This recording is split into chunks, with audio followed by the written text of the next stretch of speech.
បារាយដៃចាប់ដៃមិនដែលឲ្យឆ្ងាយខ្យល់បបប៉ាសងអូនយ៉ាងទន់ភ្លន់ប៉ុន្តែថ្ងៃនេះអូនបាត់បំផ្លាញប៉ុន្តែថ្ងៃនេះអូនបាត់ទៅណាទុកខ្ញុំឈឺចាប់ក្រោមមេឃស្រពោទឹកបារាយនៅតែ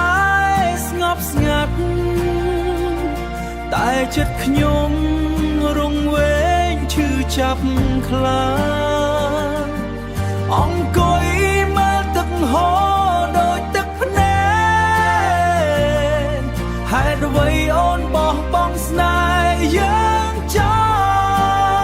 លខ្យល់នៅទីនោះនៅតែដូចមុនស្រមៃអូននៅចិត្តបេះដូងតែជាការស្រមៃដែលមិនអាចคล้ายជាការពិត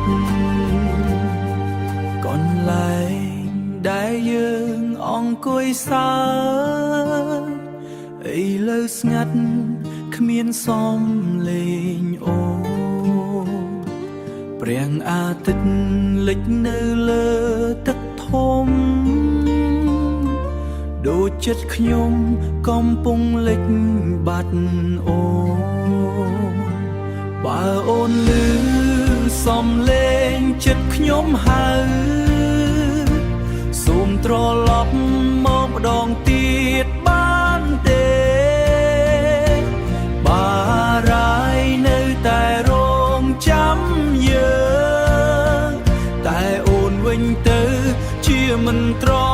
ឡប់បារា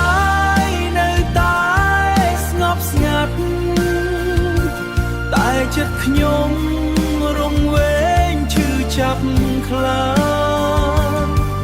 អង្គុយមើលទឹកហូរដូចទឹកភ្នែ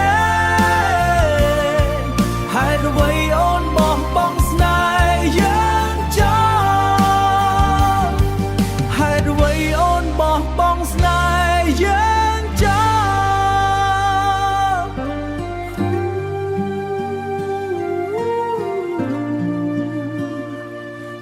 បារាយនៅតែស្ងប់ស្ងាត់